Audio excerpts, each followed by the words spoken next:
Welcome to SK study point Siliguri. आप SK study point Siliguri के playlist में जाकर क्लास वाइज या सब्जेक्ट वाइज प्लेलिस्ट को चूज़ कर पढ़ाई आसानी से कर सकते हैं। बच्चों, आज हम लोग अध्याय 6 पर आ गए हैं। पाठ 6 शुरू करने जा रहे हैं। उससे पहले मैं आपको ये बता देना चाहता हूँ कि इस पाठ को पढ़ने के लिए बहुत ध्यान की ज़रूरत है, बहुत कंसंट्रेट होना पड़ेगा, तब आपको ये पाठ अच्छे से समझ में आएगा। ठीक है, तो उम्मीद करता हूँ कि आप वेल प्रिपेयर्ड और पूरी लगन के साथ इस पाठ को पढ़ेंगे। काफ़ी इम्पोर्टेंट चैप्टर है, ये भी ध्यान रखिएगा, सवाल आना तय है यहाँ से। तो पाठ का नाम है 20वीं शताब्दी में कृषक, श्रमिक एवं वामपंथी आंदोलन, विशेषताएं एवं विश्लेषण। बच्चों, आज पाठ की एक रूपरेखा मैं बताऊंगा और थोड़ी बहुत आइडिया दे दूंगा कि इस पाठ को पढ़ना कैसे है। ठीक है, पहले तो हम समझने का प्रयास करते हैं। 20वीं शताब्दी मतलब हो गया आपका 1900 से 1999 का जो काल है वो आपका 20वीं शताब्दी के अंतर्गत आ जाएगा। ठीक है, में कृषक, श्रमिक एवं वामपंथी आंदोलन, यानी इस समय काल में, इस शताब्दी में कृषक अर्थात किसान, श्रमिक अर्थात मजदूर, इनका क्या योगदान था। बच्चों ध्यान से सुनिएगा, ये पाठ महत्वपूर्ण इसलिए हो जाता है क्योंकि इस पाठ में जो इतिहास है, हम समाज के उच्च वर्ग का, एलिट वर्ग का अध्ययन नहीं कर रहे हैं, बल्कि इसमें समाज के उस वर्ग का अध्ययन करने जा रहे हैं जिसके बारे में इतिहास शांत है, जिसके बारे में इतिहास खामोश है।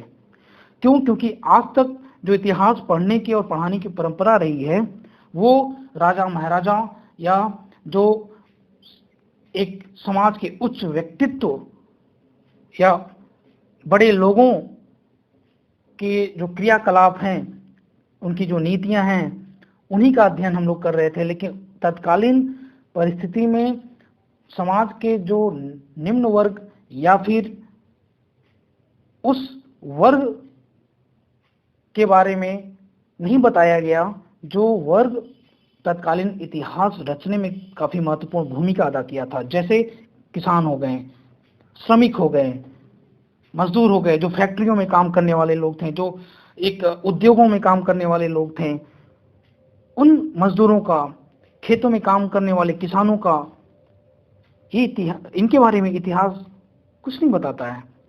तो इस पाठ में हम लोग मुख्यतः ये देखने का प्रयास करेंगे कि इनका आंदोलन कैसे बढ़ रहा है और हमारे राष्ट्रीय स्वतंत्रता संघर्ष में इन लोगों का, इस वर्ग का क्या योगदान है। समझ गए बच्चों? देखिए बच्चों, हम लोग शुरू करेंगे यहाँ बंग विरोधी आंदोलन या स्वदेशी आंदोलन से, जो 1905 में शुरू हुआ था। ठीक है, असहयोग आंदोलन 1920, सविनय अवज्ञा आंदोलन 1930, भारत छोड़ो आंदोलन 1942।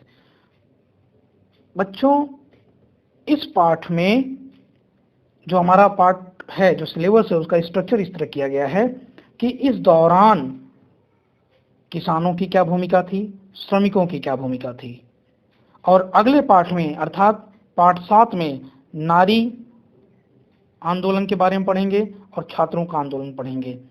इस दौरान अर्थात स्वदेशी आंदोलन, असहयोग आंदोलन, सविनय अवज्ञा आंदोलन, भारत छोड़ो आंदोलन के दौरान किसानों की भूमिका क्या थी, श्रमिकों की भूमिका क्या थी, नारी यानी महिलाओं की भूमिका क्या थी, छात्रों का योगदान क्या था, इनका अध्ययन करना है। और ध्यान रहे, सिर्फ इसी दौरान नहीं, इन समय काल के बीच में अगर कुछ महत्वपूर्ण घटनाएं हो रही हैं उसका भी अध्ययन हमें करना है। समझ गए? जैसे अब 1905 से 1920 के बीच में किसान आंदोलन के क्षेत्र में क्या घटनाएं घटित हो रही हैं उसका भी अध्ययन करना है। फिर 1920 से 1930 का भी करना है। फिर 1930 से 1942 के बीच में इन चारों सेक्टर्स में इन चारों लोगों की क्या भूमिका होती उसका भी अध्ययन करना है। समझ गए? ध्यान रहे, किसान और श्रमिक का योगदान हम लोग पार्ट 6 इसी पार्ट में पढ़ेंगे, और नारी अर्थात महिलाएं और छात्रों का योगदान हम लोग पार्ट 7 में पढ़ेंगे। ठीक है बच्चों, यहाँ पर आपके सिलेबस में इस तरह से बिल्कुल नहीं है कि स्वदेशी आंदोलन क्या था, बंग विरोधी आंदोलन क्या था, असहयोग आंदोलन क्या था, सविनय अवज्ञा आंदोलन क्या था, भारत छोड़ो आंदोलन क्या था। ये नहीं है पार्ट। अब सिलेबस इस सीधे आपके टॉपिक पे आ जाता है कि बंग विरोधी आंदोलन में किसानों की भूमिका, असहयोग आंदोलन में किसानों की भूमिका, सविनय अवज्ञा आंदोलन में किसानों की भूमिका, भारत छोड़ो आंदोलन में किसानों की भूमिका। सवाल इस तरह से पूछा जाता है और आपका जो सिलेबस है इसी तरह स्ट्रक्चर किया हुआ है। ठीक है, तो पहले तो मैं पाठ शुरू करने के पहले आपको बंग विरोधी आंदोलन क्या था ये बताने का प्रयास करूंगा, स्वदेशी आंदोलन क्या था ये भी बताऊंगा, असहयोग आंदोलन क्या था, सविनय अवज्ञा आंदोलन क्या था, भारत छोड़ो आंदोलन क्या था, क्यों इसे लॉन्च किया गया था, कौन थे इसके पीछे, किन परिस्थितियों में इसको शुरू करने की जरूरत पड़ी थी। तो थोड़ा बहुत कंसेप्ट इसको मैं दे दूंगा, बता दूंगा आपको, तब मैं पार्ट के सिलेबस में आऊंगा कि इन चारों आंदोलनों में किसानों की क्या भूमिका थी, श्रमिकों की क्या भूमिका थी, और नारी या महिलाओं की भूमिका क्या थी, छात्रों की क्या भूमिका थी। ठीक है, समझ गए? तो बच्चों अब अच्छा एक चीज और ध्यान सुन लीजिएगा, गांधी जी के आगमन यानी 1915 में गांधी जी साउथ अफ्रीका से हिंदुस्तान यानी भारत वापस आते हैं। तो उस वक्त स्वतंत्रता आंदोलन में उनके आने के बाद क्या परिवर्तन होता है इसका भी हम लोग आगे अध्ययन करेंगे। और गांधी जी की जो मुख्य भूमिका थी, असहयोग आंदोलन, सविनय अवज्ञा आंदोलन, भारत छोड़ो आंदोलन, ये तीनों आंदोलन आपको पता है गांधी जी द्वारा शुरू किए गए थे, उनके द्वारा चलाए गए थे। उससे पहले उन्होंने चंपारण, खेड़ा और अहमदाबाद एक छोटे स्तर पर आंदोलन चलाया था, उसका नेतृत्व किया था, तो उसका भी अध्ययन हम लोग करेंगे। बच्चों आज हम लोग बंगाल विभाजन के बारे में 1905 में जो हुआ था उसके बारे में थोड़ा बहुत पढ़ लेते हैं। देखिए, बंगाल विभाजन 1905 लॉर्ड कर्जन के समय हुआ था। इस वक्त गवर्नर जनरल कौन है? लॉर्ड कर्जन है। ठीक है, इसकी घोषणा कब हुई थी? इसकी घोषणा हुई थी 20 जुलाई 1905 में। इसकी स्पेलिंग थोड़ा चेक कर लीजिएगा, टाइपिंग में थोड़ा सा सही शब्द नहीं आ रहा था। ठीक है, सही अल्फाबेट नहीं आ रहा था। 20 जुलाई 1905 को बंगाल विभाजन की घोषणा हुई थी और ये लागू हुआ था 16 अक्टूबर 1905 को। ठीक है बच्चों, भारतीय राष्ट्रवाद पर बहुत बड़ा प्रहार था बंगाल विभाजन। ठीक है, और लॉर्ड कर्जन का जो गवर्नर जनरल काल था वो भारत में ब्रिटिश साम्राज्यवाद का उच्चतम बिंदु था, यानी साम्राज्यवाद अभी चरम पर है।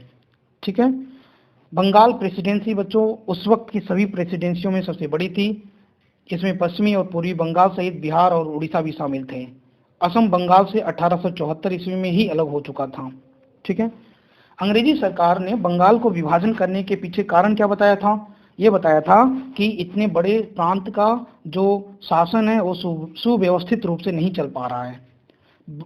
विभाजन का यानी बांटने का जो वास्तविक कारण था बच्चों, वो ये था कि बंगाल उस समय राष्ट्रीय चेतना का केंद्र बिंदु था और इसी चेतना को नष्ट करने के लिए बंगाल विभाजन का निर्णय लिया गया था। बंगाल को केवल बंगालियों के प्रभाव से मुक्त करने के लिए नहीं बांटा गया, बल्कि बंगाल में बंगाली आबादी को कम करना भी सरकार का उद्देश्य था। समझ गए? इस वक्त बच्चों ध्यान रखिएगा, जो स्वतंत्रता आंदोलन है उसका नेतृत्व बंगाल से ही हो रहा है। आई बात समझ में? एक प्रबुद्ध वर्ग जो इंटेलेक्चुअल क्लास है यहाँ पे काफी हद तक विकसित हो गया है, मजबूत हो गया है।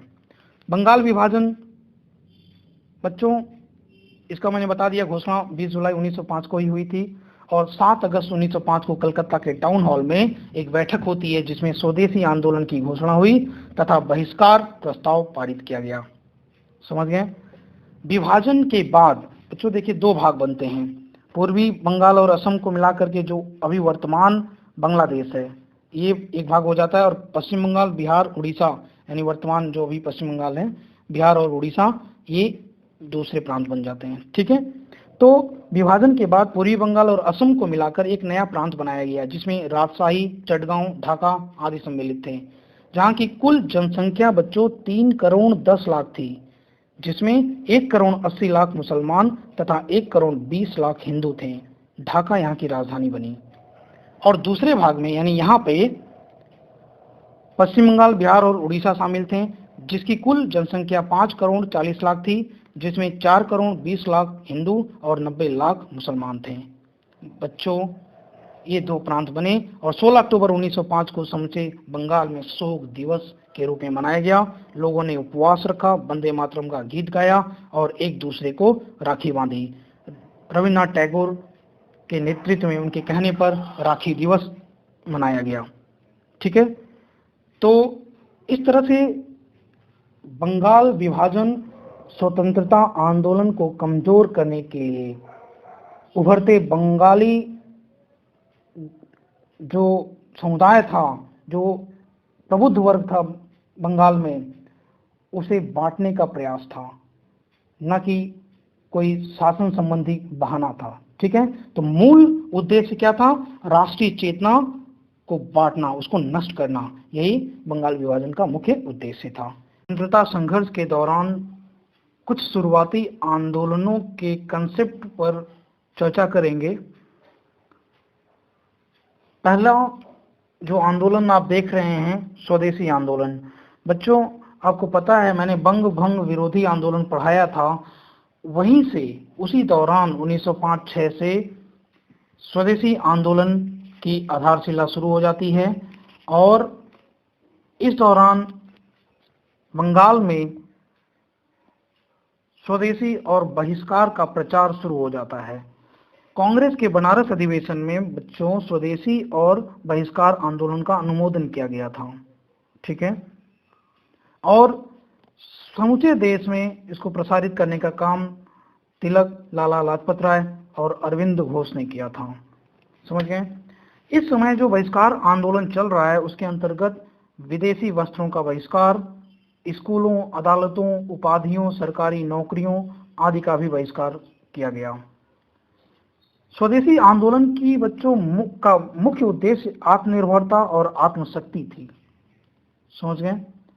स्वदेशी आंदोलन का प्रभाव बहुत शीघ्र ही देखने को मिला। 1906 ईस्वी में राष्ट्रीय शिक्षा परिषद की स्थापना हुई। आचार्य पीसी राय ने बंगाल केमिकल्स एवं फार्मास्यूटिकल्स की स्थापना की। ऐसे अनेक संस्थानों का निर्माण हुआ, उनकी स्थापना हुई जो स्वदेशी आंदोलन से प्रेरित थी। समझ गए? स्वदेशी मतलब अपने देश में निर्मित वस्तुओं का इस्तेमाल करना। समझ गए? तथा विदेशी वस्तुएं और संस्थानों दोनों का बहिष्कार करना, यही इसकी मुख्य विशेषता थी। बच्चों, स्वदेशी आंदोलन की प्रासंगिकता आज भी है। जैसे आज भी शासन तंत्र हमारा बार बार ये कह रहा है कि हमें स्वदेशी वस्तुओं का इस्तेमाल करना चाहिए। इस कोरोना काल में भी स्वदेशी का महत्व अभी भी बरकरार है। समझ गए? तो ये स्वदेशी आंदोलन जो स्वतंत्रता आंदोलन को मजबूत बनाने में महत्वपूर्ण भूमिका निभाया था। इसमें पहली बार बच्चों ऐसा हुआ था, महिलाओं ने पर्दे से बाहर आकर धरनों और प्रदर्शनों में हिस्सा लिया। समझ गए? और स्वदेशी आंदोलन ने समाज के उस बड़े तबके में राष्ट्रीय भावना को जगाया जो राष्ट्रीयता से पूर्णतः अनभिज्ञ था। स्वदेशी ने सर्वाधिक भारत की सांस्कृतिक विचारधारा को प्रभावित किया था। समझ गए? तो ये रहा स्वदेशी आंदोलन के बारे में। अब हम अगले टॉपिक पे आते हैं, गांधी जी का भारत आगमन 1915। बच्चों, गांधी जी 1915 में साउथ अफ्रीका से भारत वापस आते हैं। गांधी जी का जन्म 2 अक्टूबर 1869 ईस्वी में हुआ था, पोरबंदर, गुजरात में। आपको पता है इनका जो जन्म दिवस है 2 अक्टूबर, संयुक्त राष्ट्र संघ ने इस दिन इंटरनेशनल नॉन वायलेंस डे मनाने का फैसला किया था। अंतर्राष्ट्रीय अहिंसा दिवस के रूप में मनाया जाता है। पिता करमचंद गांधी, माता पुतलीबाई और इनके राजनीतिक गुरु गोपाल कृष्ण गोखले थे। किसके? गांधी जी के, ठीक है। और इनके जो प्राइवेट सेक्रेटरी थे वो महादेव देसाई थे। बच्चों, गांधी जी के ऊपर जॉन रस्किन्स का जो लेख था unto this last, Emerson, Leo Tolstoy, Bible, Gita, इन सब का प्रभाव उनके दार्शनिक विचारधारा पर पड़ता है, वो स्पष्ट दिखाई देता है। इनकी जो मुख्यतः साहित्यिक जो कृतियां थी, सर्वोदय 1908, ये था translation of unto this last in Gujarati, ठीक है, गुजराती में इसका ट्रांसलेशन था अनटू दिस लास्ट का। Hind Swaraj 1909, my experiments with truth एक आत्मजीवनी थी जो गांधी जी के जीवन के बारे में महत्वपूर्ण घटनाओं का उल्लेख करती है। तो बच्चों, अब गांधी जी के आगमन के बाद जो स्वतंत्रता आंदोलन है वो किस प्रकार परिवर्तित होता है, ये हमारे लिए जानना जरूरी है, इसे हमें समझना होगा। देखिए, गांधी जी के आगमन के पहले समाज के कुछ विशिष्ट बौद्धिक वर्ग ही आंदोलन में शामिल था। कुछ विशिष्ट चुने हुए लोग ही आंदोलन का नेतृत्व कर रहे थे। आम जनता उस दौरान आंदोलन से कटी हुई थी, ठीक है। और इस दौरान अंग्रेजी सरकार के समक्ष अनुनय विनय की नीति ही काम कर रही थी, अर्थात अगर कुछ मांग रखनी है तो एप्लीकेशन, प्रार्थना पत्र देते थे सरकार को, वो उसके ऊपर था, सरकार के ऊपर था, मानना या ना मानना वो सब कुछ सरकार पर निर्भर करता था, ठीक है। तो जो परिदृश्य बदला गांधी जी के आने के बाद, भारतीय राष्ट्रीय कांग्रेस, इंडियन नेशनल कांग्रेस, वो जो आंदोलन शुरू कर रही है इसके बाद समावेशी प्रकृति की हो जाती है। समावेशी मतलब समाज के उन तबकों को भी आंदोलन में शामिल किया जाता है जो अब तक अनभिज्ञ थे, जो कटे हुए थे, जो शामिल नहीं थे। अर्थात गांधी जी के आगमन के बाद जो भारत का स्वतंत्रता संघर्ष है वो जन आंदोलन के रूप में बदल जाता है। इनकी रणनीतियों के बदौलत लोगों में, आम लोगों में राजनीतिक चेतना का विकास होता है, जागरूकता विकसित होती है। और जैसा कि आपको मालूम है कि गांधी जी सत्याग्रह को मुख्य हथियार मानते थे, यानी सत्य के लिए आग्रह इनका मुख्य हथियार था। सत्य और अहिंसा, यानी सत्य और अहिंसा पर ही इनका जोर था, यही इनके राजनीतिक संघर्ष का वैचारिक दर्शन था। समझ गए बच्चों? इस परिदृश्य में जब गांधी जी भारत आते हैं तो 1915 में अहमदाबाद के समीप साबरमती नदी के किनारे सत्याग्रह आश्रम की उन्होंने स्थापना की। और शुरुआती दिनों में उन्होंने, जब वो भारत आए थे उस समय प्रथम विश्व युद्ध का दौर चल रहा था, उन्होंने सरकार के युद्ध प्रयासों में मदद की, जिसके लिए सरकार ने उन्हें कैसर-ए-हिंद सम्मान से सम्मानित किया था। समझ गए? शुरुआती जो आंदोलन थे छोटे स्तर पर, उन्होंने चंपारण सत्याग्रह 1917 का नेतृत्व किया था, ठीक है, सत्याग्रह की धमकी दी थी। इस दौरान चंपारण सत्याग्रह के सफल नेतृत्व के बाद ही रविंद्रनाथ टैगोर ने गांधी जी को पहली बार महात्मा की उपाधि दी थी। यानी महात्मा गांधी, महात्मा शब्द जो आ रहा है वो कहाँ से आ रहा है, किसने दी थी? रविंद्रनाथ टैगोर ने, चंपारण सत्याग्रह के सफल नेतृत्व के बाद। बच्चों 1918 में इन्होंने खेड़ा सत्याग्रह शुरू किया। इन सब का अध्ययन हम लोग करेंगे, ठीक है। अब मुख्यतः असहयोग आंदोलन के बारे में हम लोग जान लेते हैं, जो 1920 में ये बड़ा आंदोलन था, शुरू हुआ। इसकी पृष्ठभूमि क्या थी बच्चों? रॉलेट एक्ट, जलियांवाला बाग हत्याकांड और खिलाफत आंदोलन, ये पूरी पृष्ठभूमि असहयोग आंदोलन की निर्माण करती है, ठीक है। रॉलेट एक्ट क्या था बच्चों? रॉलेट अधिनियम के द्वारा अंग्रेजी सरकार जिसको चाहे जब चाहे बिना मुकदमा चलाए जेल में बंद रख सकती थी।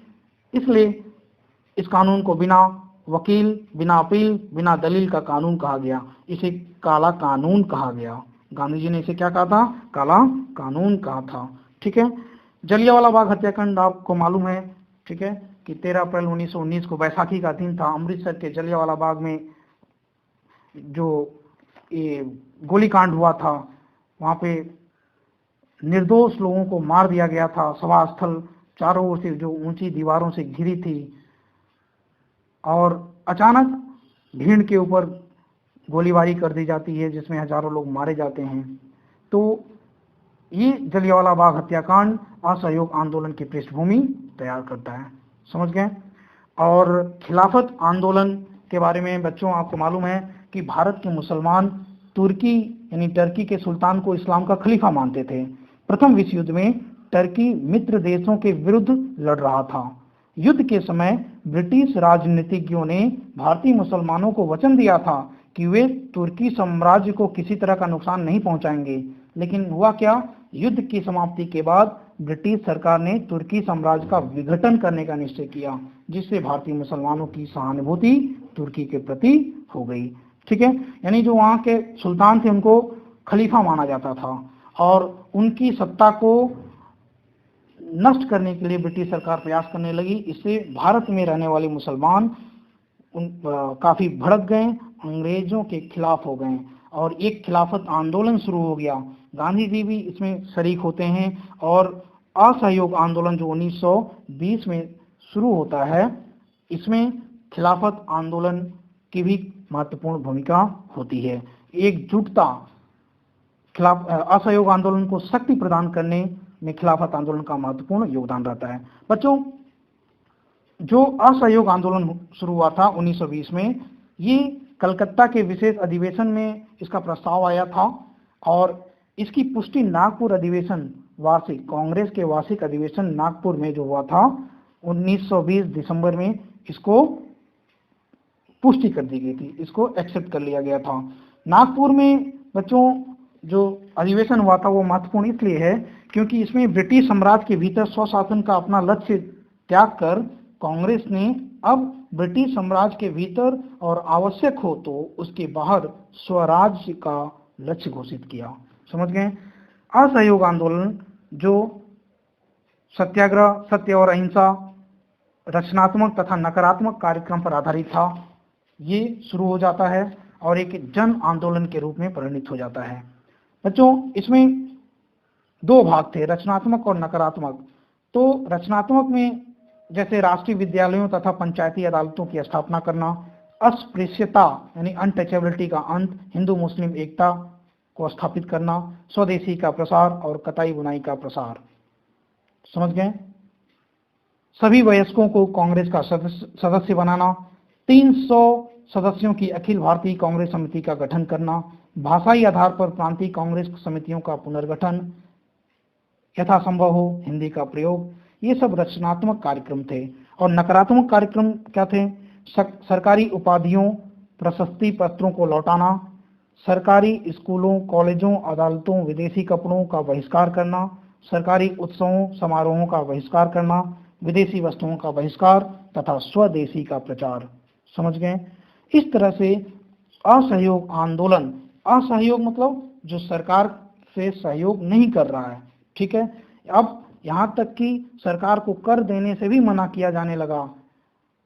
समझ गए। सरकार को कर देने से भी मना किया जाने लगा। ऐसे कार्यक्रम इस दौरान चलाए गए और पूरे भारत में अलग अलग जगहों पर लोगों ने अलग अलग रूप से इसमें भागीदारी दी। लेकिन 1922 ईस्वी में चौरी चौरा में क्या हुआ बच्चों कि वहां पे भीड़ ने एक थाने को आग से जला दिया, जिसमें पुलिस के 22 जवानों, जो पुलिस के 22 जवान थे वो जिंदा जल गए। तो इस चौरी चौरा की जो घटना थी, इससे गांधी जी आहत हुए और उन्होंने शीघ्र ही असहयोग आंदोलन को समाप्त करने का निर्णय ले लिया। क्यों? क्योंकि गांधी जी बिल्कुल नहीं चाहते थे कि उनके किसी भी आंदोलन में हिंसा का कोई भी एलिमेंट रहे। समझ गए। सविनय अवज्ञा आंदोलन 1930 में गांधी जी द्वारा चलाया गया था। किसके द्वारा? गांधी जी द्वारा 1930 में इसकी शुरुआत की गई थी। बच्चों, सविनय, सविनय मतलब विनय के साथ, शांतिपूर्ण तरीके से। अवज्ञा, अवज्ञा का मतलब होता है किसी बात को, किसी नियम को न मानना, कानून को न मानना। और आंदोलन का मतलब तो आप जानते हैं, ठीक है। तो अर्थात ये जो आंदोलन था वो वास्तव में गांधी जी द्वारा ब्रिटिश सरकार के द्वारा बनाए गए कानूनों का उल्लंघन करना था, ठीक है, और इसे सविनय अवज्ञा आंदोलन कहते हैं। समझ गए बच्चों? 1929 ईस्वी में लाहौर कांग्रेस अधिवेशन हुआ था, काफी महत्वपूर्ण अधिवेशन था ये।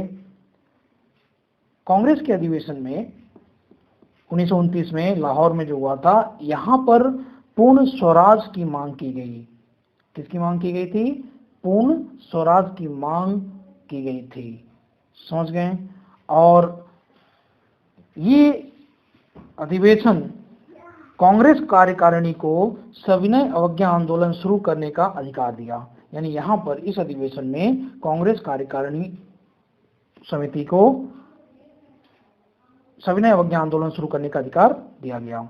समझ गए? अब फरवरी 1930 को साबरमती आश्रम में कांग्रेस कार्यकारिणी की दूसरी बैठक होती है, जिसमें महात्मा गांधी को सविनय अवज्ञा आंदोलन शुरू करने की बागडोर सौंपी गई। समझ गए बच्चों? आंदोलन शुरू करने से पूर्व गांधी जी ने आंदोलन को टालने का पूरा प्रयास किया, लेकिन उस वक्त जो वायसराय थे लॉर्ड इरविन, उनके समक्ष उन्होंने 11 सूत्री मांग रखी थी। मांगे कौन कौन सी थी? जैसे सेना का खर्च तथा सिविल सेवा के वेतनों में 50% कटौती, पूर्ण शराबबंदी, राजनीतिक कैदियों की रिहाई, भारतीयों को आत्मरक्षा हेतु हथियार रखने का लाइसेंस, लगान में 50% की कटौती, नमक पर सरकारी इजारेदारी तथा नमक कर को समाप्त करना, नशीली वस्तुओं के क्रय विक्रय पर प्रतिबंध। ये सब 11 सूत्री मांगे थी जो वायसराय यानी गवर्नर जनरल लॉर्ड इरविन के समक्ष रखी गई थी। लेकिन लॉर्ड इरविन ने इनकी मांगों को मांगने से, एक्सेप्ट करने से अस्वीकार कर दिया, इसे रिजेक्ट कर दिया। समझ गए? तो गांधी जी ने क्या कहा फिर एक पत्र लिखकर इरविन को कि मैंने रोटी मांगी थी और मुझे पत्थर मिला। मैंने रोटी मांगी थी और मुझे पत्थर मिला। इंतजार की घड़ियां अब समाप्त हो गई। तो 12 मार्च 1930 ईस्वी को गांधी जी ने ऐतिहासिक नमक सत्याग्रह, इसे क्या कहेंगे, नमक सत्याग्रह की शुरुआत की और साबरमती आश्रम से दांडी मार्च शुरू किया 78 अनुयायियों के साथ। ठीक है, 24 दिन की यात्रा करने के बाद 5 अप्रैल 1930 को दांडी पहुंचे और वहीं पर सांकेतिक रूप से नमक कानून को तोड़ा। समझ गए? और यहीं से सविनय अवज्ञा आंदोलन की शुरुआत हो जाती है। यानी 12 मार्च 1930 से दांडी मार्च शुरू होता है और 5 अप्रैल 1930 को खत्म होता है और दांडी पहुंचकर उन्होंने नमक कानून को तोड़ा। ठीक है, अब आंदोलन का कार्यक्रम क्या था बच्चों? देखिए, आंदोलन का कार्यक्रम नमक कानून तथा ब्रिटिश कानूनों का उल्लंघन। ध्यान से सुनिएगा, समझ लीजिए, नमक कानून तथा ब्रिटिश कानूनों का उल्लंघन, कानूनी अदालतों, सरकारी विद्यालयों, महाविद्यालयों एवं सरकारी समारोहों का बहिष्कार करना, भू राजस्व, लगान तथा अन्य करों की अदायगी पर रोक, शराब तथा अन्य मादक पदार्थों की विक्रय करने वाली दुकानों पर शांतिपूर्ण धरना, विदेशी वस्तुएं एवं कपड़ों का बहिष्कार, सरकारी नौकरियों से त्यागपत्र, ये सब आंदोलन के कार्यक्रम थे। बच्चों, तमिलनाडु, महाराष्ट्र, गुजरात, असम, उत्तराखंड, हर जगह नमक कानून को तोड़ा गया। वहाँ पे जो क्षेत्रीय नेता थे कांग्रेस के, उन्होंने नमक यात्रा की, नमक कानून को तोड़ा और इस तरह से ये कार्यक्रम आगे बढ़ा। ठीक है, इसका डिटेल अध्ययन तो हम लोग करेंगे, अभी शुरू करेंगे। ठीक है, क्योंकि इस आंदोलन में फिर किसानों की भूमिका, मजदूरों की भूमिका, छात्रों की भूमिका, महिलाओं की भूमिका हमें पढ़नी है। ठीक है, तो ये थोड़ा बहुत कंसेप्ट था सविनय अवज्ञा आंदोलन का, जो मैं देने का प्रयास कर रहा था। ठीक है, अब आते हैं हम लोग भारत छोड़ो आंदोलन। आपको पता है भारत छोड़ो आंदोलन 1942 ईस्वी में गांधी जी द्वारा शुरू किया गया था। तो बच्चों, इसका बैकग्राउंड क्या था, किस पृष्ठभूमि में ये आंदोलन शुरू करना पड़ा? देखिए, 1942 में एक क्रिप्स प्रस्ताव आया था, क्रिप्स मिशन आया था जो असफल हो गया। तो क्रिप्स प्रस्ताव की असफलता, अभी प्रस्ताव था क्या? इसमें मुख्यतः पावर शेयरिंग और एक संवैधानिक जो संकट भारत में चल रहा था, फिर इस दौरान पाकिस्तान की भी मांग चल रही थी।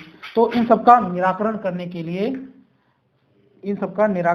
के लिए क्रिस्ट प्रस्ताव आया था, लेकिन ये अपने उद्देश्य में असफल रहा। ठीक है। जापानी आक्रमण का खतरा, बच्चों अभी द्वितीय विश्व युद्ध चल रहा है, इस दौरान ध्यान रहे द्वितीय विश्व युद्ध चल रहा है, तो जापानी आक्रमण का खतरा भी यहाँ पर बना हुआ है। ठीक है। और युद्ध के कारण, द्वितीय विश्व युद्ध के कारण कीमत में इजाफा और वस्तुओं का अभाव इस दौरान बना हुआ है।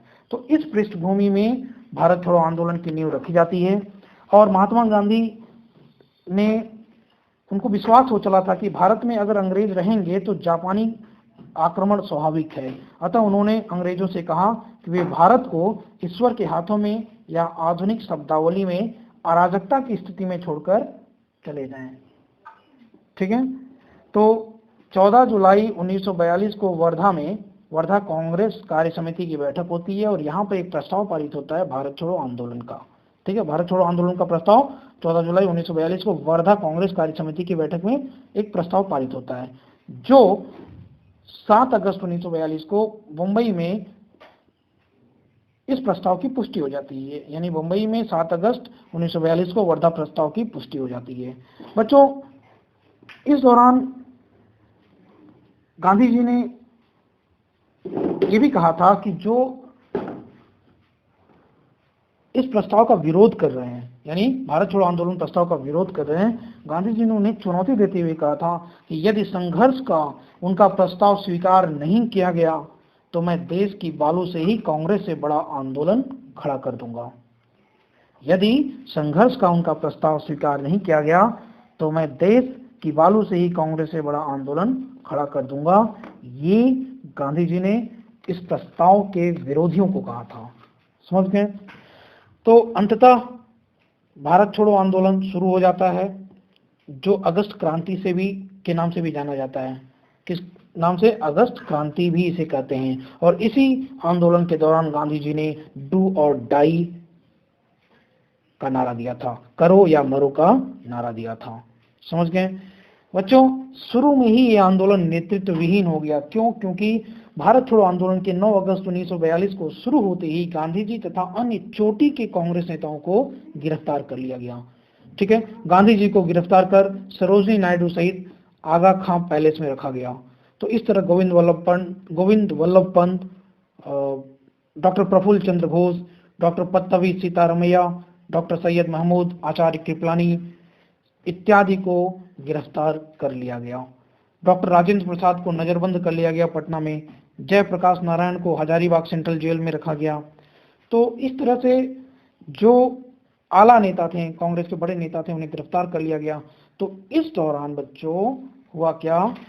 करो या मरो का नारा समूचे देश में गूंज उठा और वरिष्ठ नेताओं की गिरफ्तारी के बाद आंदोलन का नेतृत्व युवाओं ने संभाला था। आंदोलन अहिंसक नहीं रहा, यानी इस आंदोलन में हिंसा हुई। ठीक है। अब अहमदाबाद, मद्रास, बेंगलोर, सहारनपुर आदि जगहों पर हड़तालें हुई, फैक्ट्रियां बंद हो गई, संचार साधनों को नष्ट कर दिया गया, रेलवे लाइनें उखाड़ दी गई, बिजली के तार काट दिए गए, पुलिस स्टेशन, रेलवे स्टेशन, डाक खाने, सरकारी इमारतें जला दी गई। ठीक है। तो इस तरह से यहाँ पर यह आंदोलन हिंसक हो गया था और युवा नेतृत्व और जो कांग्रेस के नेता जो बचे हुए थे वो भूमिगत यानी छुप करके इस आंदोलन को नेतृत्व दे रहे थे, इस आंदोलन का संचालन कर रहे थे। तो बच्चों, ये थोड़ा बहुत जो कंसेप्ट था वो दे दिया। अब हम लोग सिलेबस पे आएंगे और इन आंदोलनों में किसानों की, मजदूरों की, महिलाओं की और छात्रों की भूमिका का हम लोग डिटेल अध्ययन करेंगे। आज बहुत इतना ही, तब तक के लिए धन्यवाद।